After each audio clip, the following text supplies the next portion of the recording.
if you're looking at trading, that would be a big fat no, because again, real estate has been turned into a trading product. Yeah. And the goal for those of us that actually own our properties is to be able to carry the equity on our phone. Yeah. And then that shortism, so that we actually spend our equity and we don't even realize it, and we can't blame anybody else because we chose to do that. So as an investment right now, that would be no anywhere in the world, even including Turkey. Yeah. However, having said that, I've done many studies over the years on what happens to real estate during these transitions. So let me come back to that, because I first want to say I own 2 properties. But I live in both. Yeah. Okay. You use I them. live Yeah. here I'm in central Phoenix, dead central Phoenix. And then I have a bug out location, which I'm not going to tell you where that is, but I can get to it pretty quickly from my property. Yeah. And I'm building a whole community to support 40 people up there. So, you got to have a place to make your last stand. And that's what, if you don't have that yet, you Discuss need it. to consider that. Okay. Yeah. But as an investment to flip and make money on, at this point, no. Having said that, according to my studies, globally on average, 25 ounces of gold will buy an entire city block, buildings and all.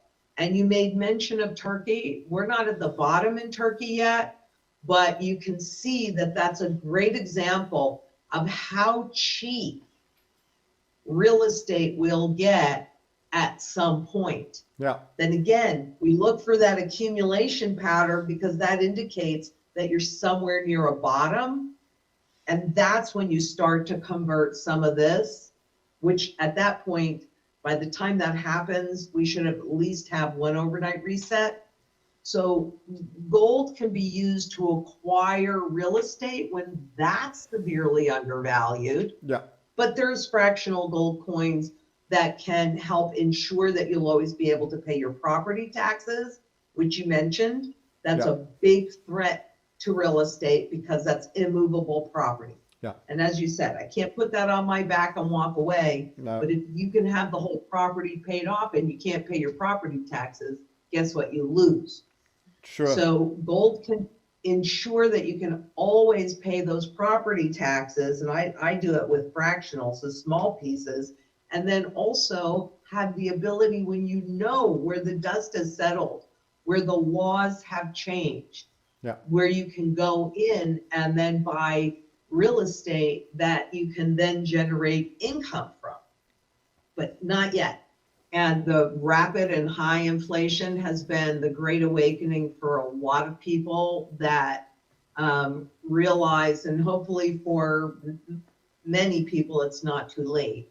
If you're in the lower income, it's going to be harder now because of the cost. But I would say that it's the rapid inflation that has caused the public to begin to waken up, and why we're not so fringe anymore. If they can keep it at 2% inflation, they rob you of your purchasing power, but it happens slowly enough that you don't notice it. Up at 8, 9, 10, 7%, whatever, if that's even real, right? I mean, they juggle those numbers, but day-to-day living, when you go to buy anything, maybe it costs you the same, but the packaging is a lot smaller. Right? Yeah. So you're actually paying a lot more. And that to me is what the Great Awakening is. And that gives me a lot of hope. When you study currencies and currency life cycles, what you see are repeatable patterns. And what I saw with crypto coming out in January of 2009, a couple months before QE started in March of 2009, was exactly what you were talking about. It was a way to divert, because the concept is great. You have a decentralized, and by the way, people watch out when they start talking about the CBDCs, because they're going to use a lot of those buzzwords so that you think it's okay. But, a decentralized system that goes around all of these powers that be. And yes, it has definitely diverted people that would have normally just gone to gold, physical gold, which does pull it out of the system, into the crypto world. And when you see what happens with FTX, I mean, we watched Wall Street really take over this crypto market. And I know that there are people that still think that Bitcoin is, different and superior and blah, blah, blah. And even the Bank for International Settlements has a small place in their money flower for private cryptos. Will that ever take over as the dominant monetary crypto? Probably not. What functionality does it have besides being able to hold it on a zip drive and take it somewhere? That's important if you have to flee, but that's what they've done with gold and jewelry and silver for many, many, many, many years. So other than that, can you see its functionality?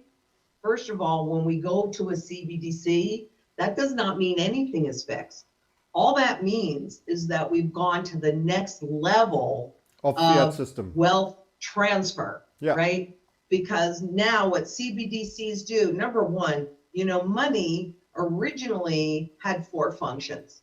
It was a tool of measure, a tool of barter, a tool of short-term store of value so that you were fairly paid for your labor, and a long-term store of value. So that no matter when you use that money, you were always paid fairly for your labor. Yeah. I can't tell you it's more accurate by taking the long-term store of value away because it was baked into the monetary cake. But what they're talking about with CBDCs is taking away this short-term store of value. Yeah. So now you get paid, it immediately goes into a bank account that is charging negative rates. When you revalue this currency by 99.5%, like we've seen in Venezuela 3 times, and so would I want to be holding equity in there? No, I wouldn't. I want to capture my gains, hold it in something that I know is undervalued, and then when I see an accumulation pattern, that's when I start to convert. Right now, would I convert? Heck no. Why would I do that? It makes no sense to hold most of my wealth in an overvalued instrument that's in a long-term negative trend versus holding most of my wealth in a long-term positive trend that I know is undervalued.